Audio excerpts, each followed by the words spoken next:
écoutez Europe 1, il est maintenant 8h17. L'interview politique d'Europe 1. On retrouve donc Jean-Pierre Elkabbach en direct d'Édimbourg en ce jour de référendum sur l'indépendance en Écosse. Vous avez deux invités, Jean-Pierre. Cameron Buchanan, député conservateur au Parlement écossais, et Christian Albuisson, membre du parti indépendantiste depuis 30 ans. Et je crois que vous êtes un peu dans le brouillard ce matin, Jean-Pierre. Absolument, vraiment le brouillard. Nous sommes installés, normalement nous devrions voir un peu de la ville d'Édimbourg. On ne voit rien, c'est le début, il fait froid et il y a du brouillard. Et c'est le jour où plus de 80% d'Écossais votent pour ou contre l'indépendance de l'Écosse et en jeu la dissolution possible d'une union de 3 siècles. Ce référendum, sans doute mal préparé par M. Cameron, est déjà une déflagration pour le Royaume des Unis, pour l'Europe concernée. Christian Albuisson, vous êtes d'origine française, vous vivez ici depuis 30 ans, vous êtes presque écossais et depuis 30 ans, vous militez en faveur de l'indépendance de l'Écosse. Est-ce que vous êtes d'accord avec le titre de ce journal ? The Day of Destiny, Tout à fait. Le jour du destin. Absolument. Vous savez, il y a des gens qui ont travaillé pour cette cause et pour ce résultat aujourd'hui, avoir un référendum. Ils ont travaillé pendant des décennies, je l'ai fait moi-même, et arriver à un jour comme aujourd'hui, se dire tout va se jouer aujourd'hui, c'est vraiment, on sent le poids du destin. Et vous avez le droit de voter, vous allez voter. Effectivement. Après l'émission. Après cette émission. Oui, pour chaque Écossais, on a l'impression que c'est un problème de conscience, un problème d'histoire, que vous sentez le poids de l'histoire.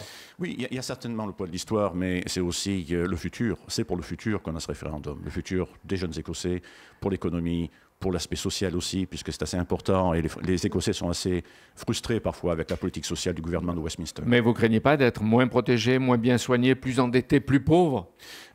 Moi, je ne le crains pas personnellement. Non, mais je parle pour les Écossais. Bien sûr, il y a forcément des incertitudes qui sont liées à un grand changement comme ça.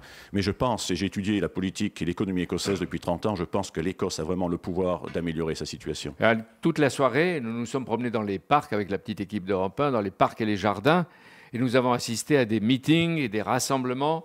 C'était yes, no, Scotland, Scotland, comme on l'entend.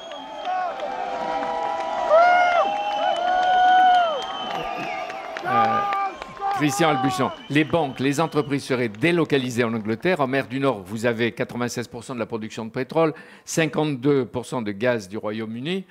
Il vous faudra au moins partager. Oui, écoutez, il faudra peut-être partager, mais pas dans les mêmes proportions que l'on a eues jusqu'à maintenant. Vous parlez de la mer du Nord, par exemple. Depuis 30 ans, la mer du Nord a été utilisée pour financer des choses, des priorités, disons, que les Écossais ne partageaient pas. Oui, et vous, Cameron Buchanan, vous votez non, sans hésiter. Pour quelle raison? Parce qu'il y a trop de risques pour moi. Il y a trop de risques pour les Écossais, il y a trop d'instabilité. Ce n'est pas nécessaire d'avoir l'indépendance. On peut rester avec la Grande-Bretagne sans être complètement indépendant. Parce qu'on ne dépend pas trop de l'Angleterre. Mais pourquoi les jeunes et surtout les actifs et leurs grands-parents même sont plutôt favorables à l'indépendance? Et vous, qu'est-ce qui vous paraît dangereux? Dangereux de l'indépendance, pour moi, c'est vraiment l'union monétaire, tout ça, les fluctuations, tout ça. Le pétrole peut-être dure pas, on n'a pas assez d'argent pour les maisons, pour ça, pour comment dirais-je, pour le crédit immobilier. On est un peu trop attaché à la Grande-Bretagne. Christian n'est pas d'accord. Non, il y a une chose sur laquelle je suis d'accord. Cameron a dit nous ne dépendons pas trop de l'Angleterre. Et dans ce sens-là, je suis d'accord avec lui. Mais ce que l'on ne parle pas, ce sont des incertitudes du Royaume-Uni. Par exemple, d'ici 2 ans, nous sortirons peut-être de l'Union européenne. Et pour moi, je trouve que ça serait catastrophique. Et vous voulez entrer dans l'Union européenne si vous êtes indépendant? Les Écossais, d'une manière générale, préfèrent rester dans l'Union européenne. On raconte que les Écossais, M. Buchanan, sont plutôt hostiles à Londres et à Westminster parce que ils sont trop riches ou trop lointains. Et on vous accuse de creuser les inégalités et en même temps d'une sorte d'arrogance sociale. Oui, il y a beaucoup d'inégalités, je suis d'accord. Mais pour moi, par exemple, je ne comprends pas l'indépendance qui veut rester dans le marché commun parce qu'on ne sera pas complètement indépendant, surtout avec l'union monétaire et l'euro, parce qu'on aura des problèmes avec l'euro. Constant Buchanan, Cameron, les oui ont un leader charismatique, Alex Salmond, qui combat depuis plus de 20 ans pour avoir l'indépendance à laquelle personne ne croyait. Les non à l'indépendance, vous avez Dave Cameron, il est très affaibli aujourd'hui. C'est difficile parce que pour dire non, c'est toujours le sens négatif. Alors ça, c'est une erreur pour nous et c'était difficile de combattre ça. C'était pas facile pour nous. Mais Cameron a laissé choisir la question qui vous est posée. Il s'est mobilisé tardivement et en ce moment, on voit qu'il vient souvent ici, d'ailleurs avec les travaillistes et les libéraux. Et puis ces complaintes, je vous en supplie, s'il vous plaît, restez. Ça n'a pas l'air d'avoir pour le moment des effets. Ça, c'est parce qu'il se réveille, c'est pour ça. Finalement, il s'est réveillé, parce qu'après les sondages, le dernier sondage était pour le oui, alors il se réveille, tous en Angleterre, ou tous même en... C'est un peu tard. Lequel de vous deux a tort? Qu'est-ce qu'on peut dire? Ni l'un ni l'autre, peut-être. À la fin, c'est une décision démocratique, et la décision qui sera prise sera le nouveau right. Et vous acceptez le nouveau droit. Les résultats seront connus la nuit prochaine, et ce matin, ils sont tout à fait imprévisibles. Si c'est le oui, Élisabeth, aujourd'hui reine du Royaume-Uni, deviendrait reine d'Écosse. Oui. Mais le drapeau, l'Union Jack, perdrait en tout cas le bleu. Le bleu. Hein?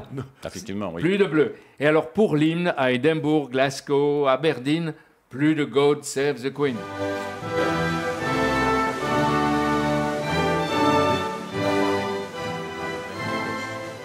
Vous n'êtes pas ému quand vous entendez ça, vous qui êtes partisan de l'indépendance de Vous devez l'Écosse? rester debout, alors. Non, je veux dire une chose, je ne suis pas très ému, et j'ai effectivement une fois vu le secrétaire d'État pour l'Écosse qui ne connaissait pas les paroles de God Save the Queen, ce qui m'a rendu encore moins ému. Mais David Cameron dit que c'est une tragédie.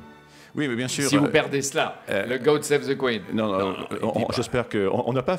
C'est d'ailleurs intéressant parce qu'à aucun moment durant toute cette discussion, ce débat, on a parlé de garder l'hymne national. On parle de la monnaie, on parle de toutes sortes de choses, mais on n'a pas parlé de l'hymne God Save the Queen. Ah ben voilà, mais il faudra s'habituer, vous, comme au rugby, Cameron Buchanan, au Flower of Scotland, la fleur d'Écosse. Que je n'aime pas tellement comme chanson, mais de toute façon, c'est soi-disant notre national anthem. Mais c'est pas vrai. Mais c'est pas la chose la plus importante pour mais moi. vous en connaissez les paroles? Oui, je connais très bien. Donc aujourd'hui, le Royaume-Uni peut être amputé d'une partie de lui-même.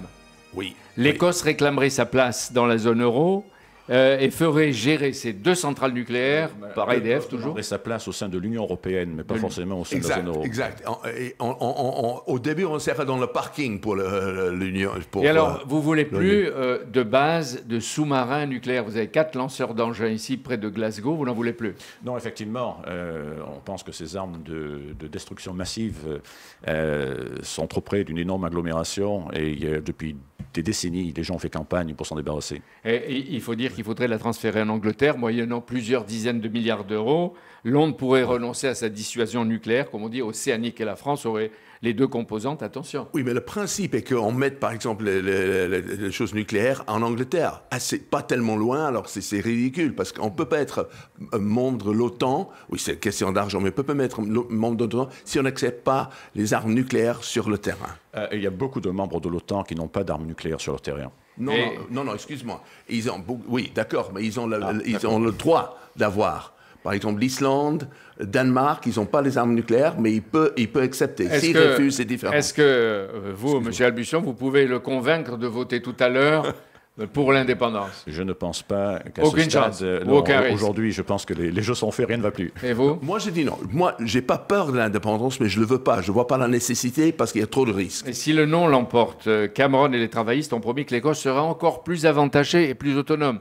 C'est-à-dire que même s'il y a un non, je le dis à tous les deux, c'est une victoire du nationalisme écossais. Oui, d'accord, dans ce sens-là, parce qu'on vote pour la change maintenant, on vote pour changement parce qu'on doit changer tout. On ne peut pas rester tous comme avant. Il est dommage d'ailleurs qu'il y avait plusieurs possibilités dans ce référendum. Le questionnaire aurait pu inclure une question sur plus de pouvoir pour l'Écosse, mais les autorités britanniques n'ont pas voulu cela. Ça a été soit l'indépendance ou pas l'indépendance.